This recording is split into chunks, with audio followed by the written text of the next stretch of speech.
So inshallah we are going to study some ayats of Surah Al-Baqarah today. The first ayat starts with the three letters and they are separate letters, they are recited separately.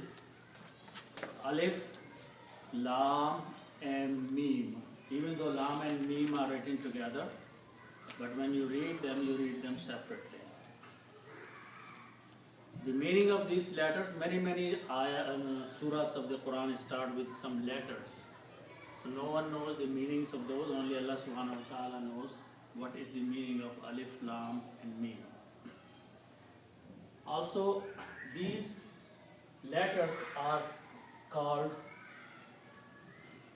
huruf muqatta. Muqatta means the one that has been cut off, separate. Qata means to cut. So muqatta means they should be read separately. Alif should be read as alif, lam and mim. You cannot say lam and mim can be combined together and read like that. So these are the beginning three letters of Surah Al-Baqarah. Okay? Then after that, Allah subhanahu wa ta'ala mentions Zalikal Kitabu. So the word Zalika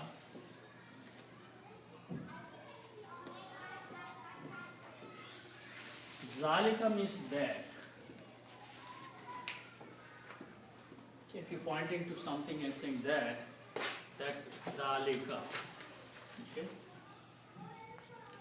Then the next word starts with these three letters, Kaf, Ta and Ba. This means to write.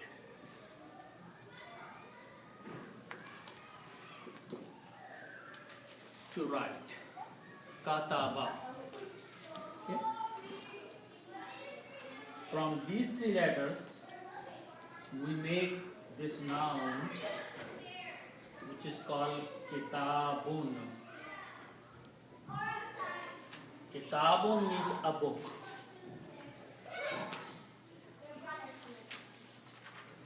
Kitabun means a book. Means something where something is written in it. It's called Kitabun because Kataba means to write. And when you write something on pages and make it combine the pages, it's called Kitabun, a book. Okay? Now, if I put al before that, okay, al means the. Okay? So what happens when you put al? This a will go away because you cannot have a da and a in English together. So this becomes the book. And Arabic, we remove one dhamma from here, so it becomes al-kitabu. Al-kitabu means the book. Okay? So then we have these words, Dalika, that al-kitabu is the book. That is the book. So Allah subhanahu wa ta'ala is mentioning about the Quran here, that this is a book. This is the book. Okay? Dalika, even though it is pointing, but you can also translate this here. Dalika al-kitabu. When you read together, you do not pronounce this alif here in the middle. You pronounce Dalikal Kitabu. Even though the word is al-kitabu and Dalika, but you pronounce Dalikal Kitabu. Okay? So when you do not pronounce the alif, you put a little swad here. That means do not read the alif. This becomes Hamzatul Wasal, which means do not recite, combine and read together. So this will become, you can translate this is the book.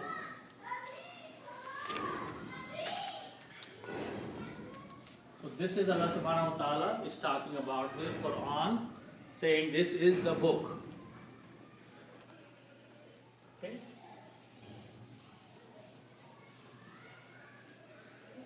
So the next word is la.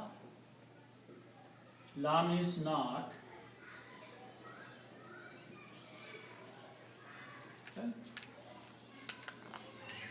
Not or no. Okay? And the word after, it starts with these three letters, Ra, Ya, and Ba. This means to doubt.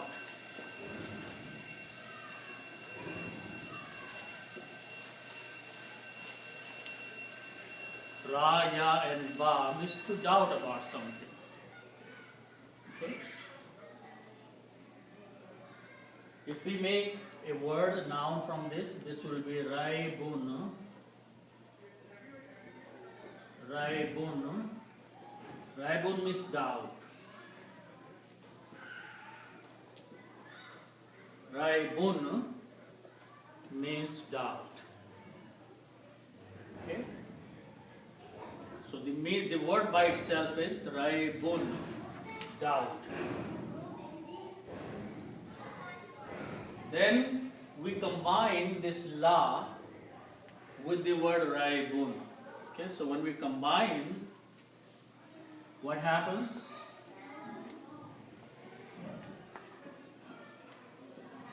That la has a characteristic. Then when a noun comes after that, it changes these two dhammas into a fataha.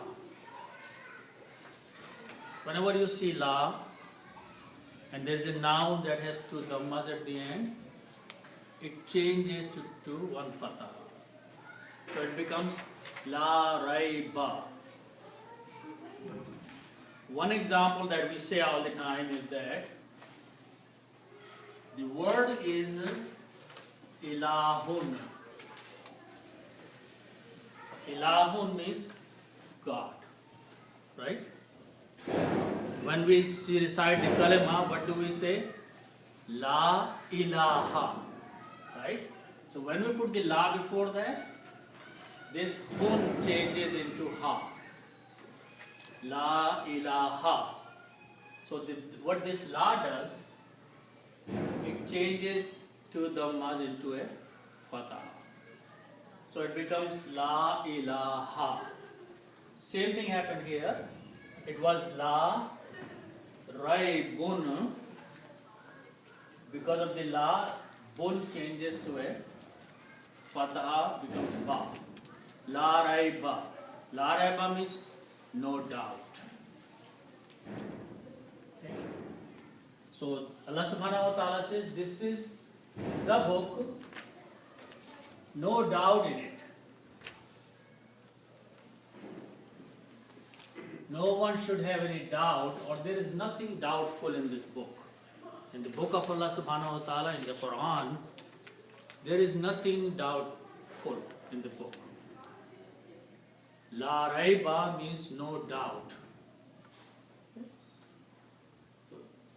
Dhalikal kitabu la raiba, there is no doubt in this book. This is a book and there is no doubt in this book. Okay?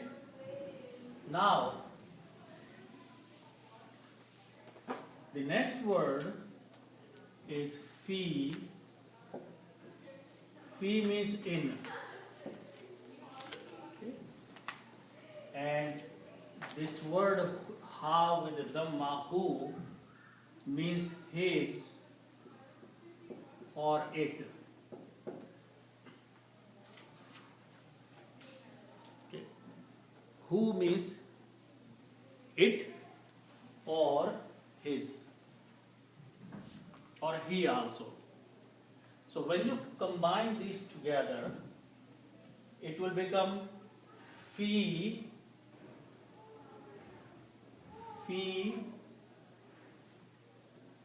who, and meaning will be in it.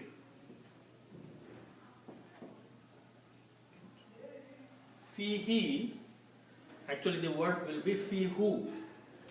But in the recitation, to make it easy on the tongue, it is pronounced as fihi.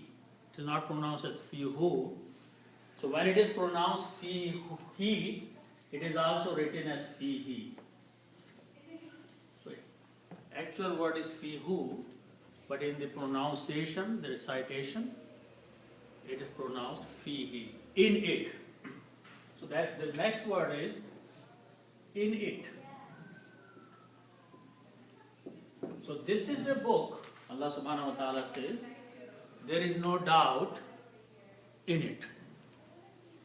So how about Alif Lam Mim? Alif Lam Mim cannot be translated, these are just separate letters. Okay, there are many surahs which starts with letters. Only Allah subhanahu wa ta'ala knows the meaning of those. Okay, so we should just read them as Alif, Lam and Mim separately without combining them. Okay? So Dhalikal Kitabu La Raiba Fi, this is the book, there is no doubt in it. Okay? So now let's look at the next two words after that.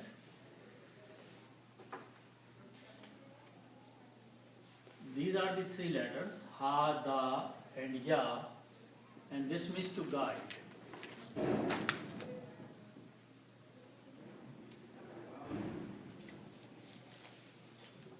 Ha, Da, Ya means to guide. And when we combine them, called Hudan means guidance. Hudan means guidance. And that's how it is written. Hudan.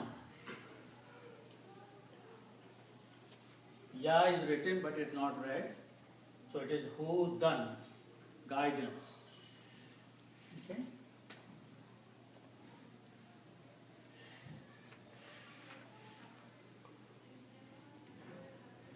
Guidance.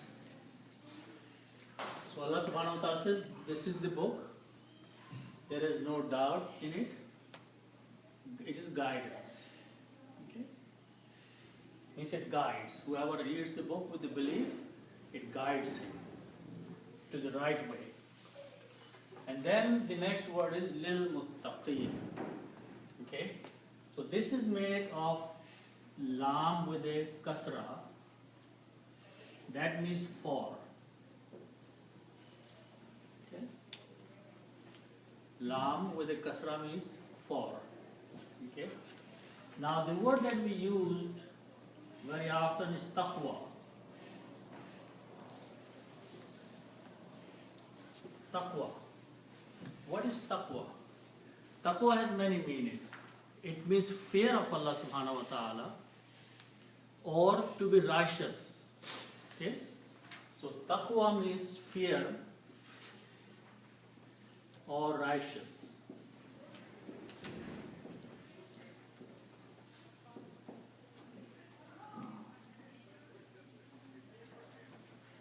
It's the meaning of taqwa. Okay? Now, the word that we make muttaqi is a person who fears Allah subhanahu wa ta'ala. Muttaqi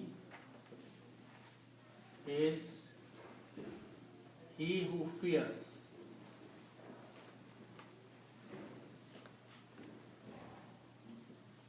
Or is a righteous person.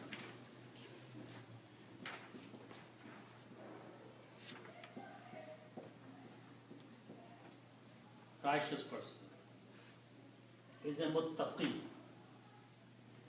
Okay? Muttaqi is a person who is a righteous person or who has taqwa.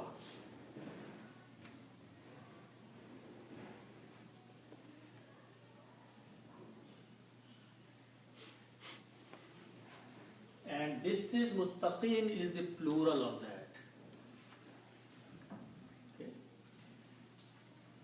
So if we make a plural of that with a lam, this will be muttaqeen.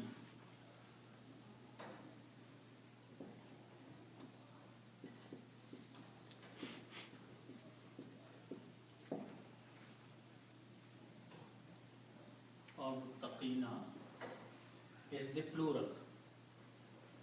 Okay?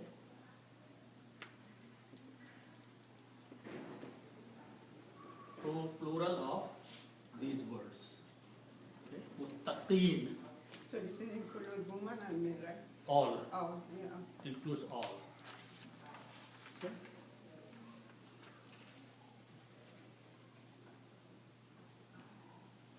Okay? And then again, if you put al-muttaqin, the righteous people, the people who are righteous people or those who fear Allah subhanahu wa ta'ala, that is al-muttaqin. Al-muttaqin, those people who are the righteous people or those people who have fear of Allah subhanahu wa ta'ala. Okay? And lam with a kasra means for. So if you write down lam before that, okay, so it will be li al-muttaqin, which means for the righteous people, for those who fear. And when you recite, you do not recite this alif in between, you combine this lam with this lam and pronounce lil, which is the word in the Quran, lil muttaqin, for those who fear. Okay? So for those who fear or who have taqwa or who are righteous people, who are rightly guided people. Okay? So now if you look on the entire ayat, the very first message that this book of Allah, Quran, is giving is that if you are going to read this book, first of all, this is a book there is no doubt in. Okay? Make sure you understand there is no doubt in this book. And the second thing is that this book is a guidance for those who fear Allah, who are muttaqi. So if a person doesn't fear Allah or is not muttaqi or is righteous, then he can read the book and it will not be a guidance for him. It will be just book he can read just like any other book. This book, to be a guidance for that person, the person has to fear Allah and he has to believe in Allah subhanahu wa ta'ala and he has to do right things. So that is the meaning. Now also notice that when we read the Quran, you will see that there are 3 dots on either side of fihi. If you look in the printout or in the Quran, you will see that these are 3 dots on either side of fihi. What is the meaning of that? What are we supposed to do when we see those things? I think when we learn how to read, the teacher tells what to read, how to read these dots. What's the meaning of these? The meaning is that when you start reading and you see these 2 groups of 3 dots, then either you stop on this one or you stop on this one. Don't stop on both of them. And don't continue on both of them. Okay? So we learn how to teach, but why? Okay? So we're going to learn why. Okay? So now let's look at this one. What happens if I stop here? Then I will say, Dhalikal kitabo la raiba. I stop there, right? If I don't stop here, then I stop here. And I will recite, Dhalikal kitabo la raiba fihi. We'll stop there, right? Meanings change. There are two different kinds of meanings come out of here. Okay? So let's understand how. Let's start first here. Dhalikal kitabo la raiba. This is a book, there is no doubt. Right? Up to this point, the meaning is this is the book, there is no doubt. Okay? So we stopped here. Now I'm going to read fihi with the rest of the words. Fihi hudan lil muttaqin. In this